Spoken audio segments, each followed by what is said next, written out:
What's good? It's Woog. We've got to talk about one of the most interesting and one of the most mysterious people in hip hop.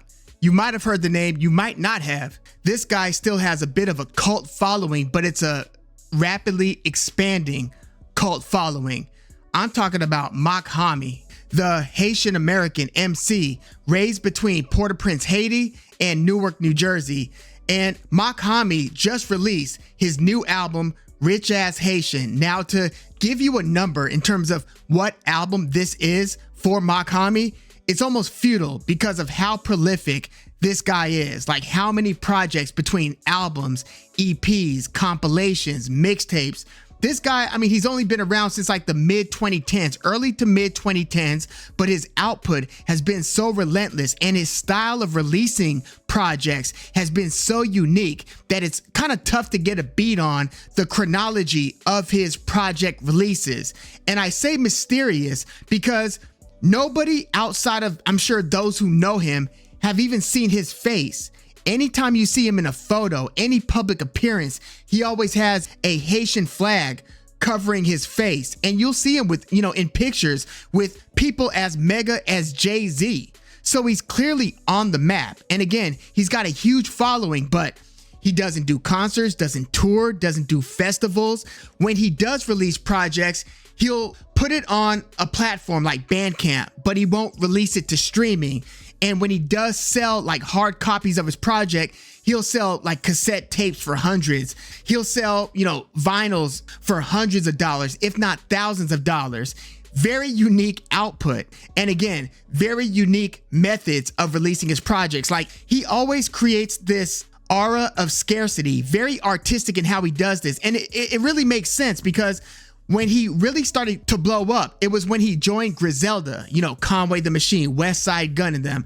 He joined them early. I mean, this is like pre-COVID. We're talking like 2015, 2016. Like if you look at the Conway or West Side Gun projects from those years, you could catch Mach-Hommy on those projects and they've done collaborative releases together. But when he first joined Griselda, it was as a cameraman. Like he is almost like a filmmaker first. Like he stepped away from MCing, from hip hop, making music, recording music for a while. I'm talking about early in his discography because he's got projects as early as like 2011, 2012. But yeah, he picked up the bulk of his momentum around 2016, 2017. He had a historic output year in 2017, by the way. But when he first got on with Griselda, again, it was as cameraman. It wasn't until later that he started getting on the mic and doing featured verses and they realized like, man, this guy is a serious MC. Now he would part ways shortly thereafter from Griselda. I think it was because the God Fahim, who collaborates with Mach-Hommy,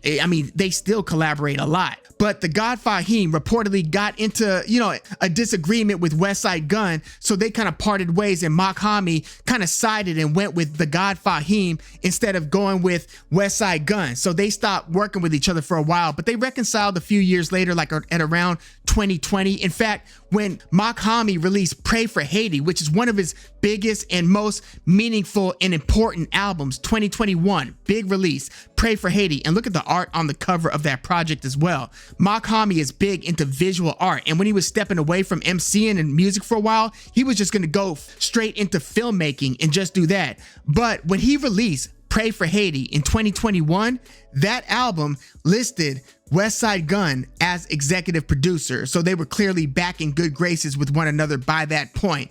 But in that interim, when Mach-Hommy wasn't getting along with West Side Gun and went with the God Fahim, him and the God Fahim released some very high quality projects together. And a lot of the day ones or the earlier fans of Mach-Hommy, they'll point to a lot of these albums like Dollar Menu 2, both from 2017, or Notorious Dump Legends from 2018. Those are some of like the fan favorite albums. But the ones that you'll normally hear mentioned as like the fan favorites, if not Pray for Haiti, because I feel like by that point, his fan base grew so much more around 2020, 2021. But the early project that most hardcore fans will point to as their favorite is 2016's HBO, Haitian Body Odor. That is a fantastic album from front to back. Mach-Hommy also has a couple really good projects with DJ Muggs from 2019. And so, yeah, like I said, super prolific MC, and style-wise, you know, fans of like Boldy James or fans of the Griselda MCs, Conway the Machine, you know, even Rome Streets or Benny the Butcher, Westside Gunn, fans of that kind of rugged boom bap style hip hop, they'll appreciate Mach-Hommy. But Mach-Hommy, beats wise, the stuff that you'll hear him usually rhyming on, it's got a little bit of like a Caribbean tinge to it. It almost is fitting his Haitian, West Indian, his Haitian heritage. Like even if you listen to this latest album, Richaxxhaitian, there's something a little bit different about some of the sounds that you'll hear in the instrumentals. And some of the producers are the same producers that'll work on a lot of the Griselda projects, like Conductor Williams. You'll hear, "Conductor, we have a problem," the signature tagline of that producer, who also produced a song from the extended Scary Hours extension of Drake's For All the Dogs album. Remember when they re-released it with a few songs, like basically an EP at the end? Conductor Williams produced one of those beats. But yeah, he produces a few songs from Richaxxhaitian. But again, they add different samples and different sounds that kind of give this more of an island or a West Indian flair. So yeah, super interesting MC. And style-wise, another thing is that he raps in English like 90% of the time, but he'll switch to the Haitian Creole and throw some of that in different interludes, or when he's talking, or when he's kind of introducing a track, or even within a verse sometimes. Now, there are different variations of Creole. Like there's Louisiana, New Orleans Creole. That's like where my dad's from. I'm New Orleans Creole on my dad's side. And that's because there's a big French influence in New Orleans. But Haitian Creole, again, French influence, Haiti, big French influence, right? And the Haitian Creole that they speak versus, let's say, the Creole that they speak, it's almost like a patois-like Creole that they speak in my mom's home country of Belize, where it's a broken down English. The Haitian Creole is like a broken down French. So you'll hear that in a lot of Mach-Hommy tracks. Another thing, when he released that 2021 album, one of his biggest albums, Pray for Haiti, which, you know, that one got Pitchfork love, Pitchfork the publication. It got really high ratings. So again, this one further elevated his profile. But when he dropped that album, he said that he would donate his share of the profits to his charity, which is Pray for Haiti Trust Fund. So he's very, very philanthropic. Look at how much he includes like Haitian art, Haitian imagery in his album covers, or the mention of Haiti in his album titles. Very unique MC. And even like content wise, yes, he does get on the, you know, a lot of the street stuff and a lot of the hyperbole, a lot of the street narratives, and just kind of, you know, street sensibility in his verses. He also has a lot of like literary references, a lot of books. Like you could tell that he's super well read. And, you know, I read that he's into Shakespeare, Nietzsche, Fyodor Dostoevsky, Malcolm X, George Orwell. Like he's super well read, and you could hear some of the references that I'm sure go over so many listeners' heads, but he's dropping little gems in these verses. So it's a very complex style. He's talking a lot of Haitian politics. He's talking a lot of Haitian society. He's talking about a lot that's going on in the country. So he's also giving, like, you know, talking a lot of history. Like you could tell that he studies history, but he's not doing it like in a preachy way or in a, oh God, you roll your eyes type of way. No, he's crafting it in otherwise very clever, very sharp, a lot of wordplay, a lot of just different literary devices, but he's including these different historical references and so forth. Just makes for a very interesting mix, a very balanced listen. And you couple that with the different beats that he's on,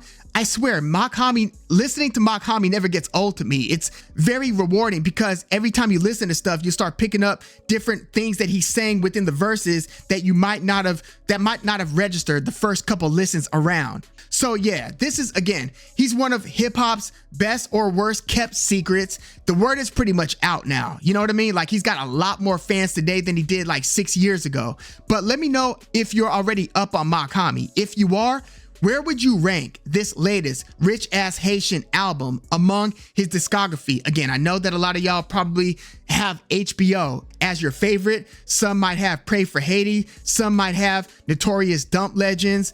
Dollar Menu 1 and 2, all those, right? People will point to even Dumpmeister. He's got so many different projects throughout the years. And again, he even has EPs with the Griselda members like Don't Get Scared Now. But yeah, let me know what you think of Mach-Hommy, what your favorite projects are from Mach-Hommy. Give me like your top 3 and rank them, like your first, second, and third favorite Mach-Hommy project.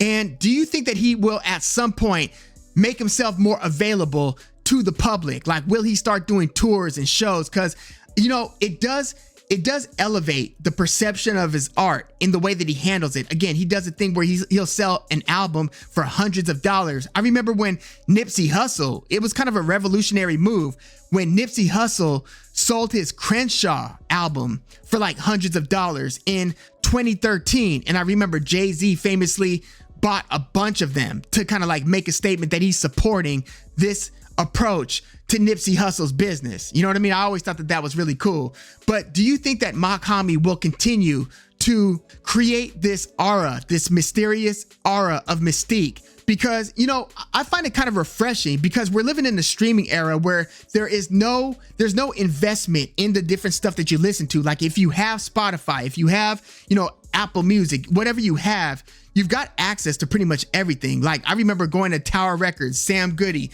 Blockbuster Music, Warehouse Music, Virgin Records, all these different places to buy a CD here, a CD there. And you've got to put your like hard-earned money down on a CD single or on an album so you can appreciate, and you're flipping through the book and reading the different production credits or who wrote what or who was on. You get to further dive into these projects individually. Today, there's really no investment. You just, you know, something is released on Thursday night, Friday morning, you could just pick up your phone, listen to the album. That was unfathomable when I was coming up. I know that the Napster era around 2000 changed everything in the music game.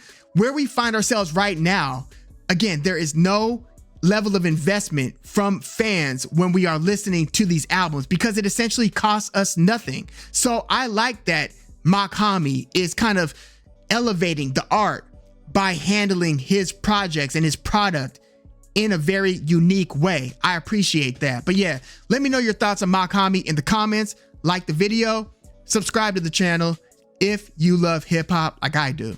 I'm Woog. Thanks for tuning in.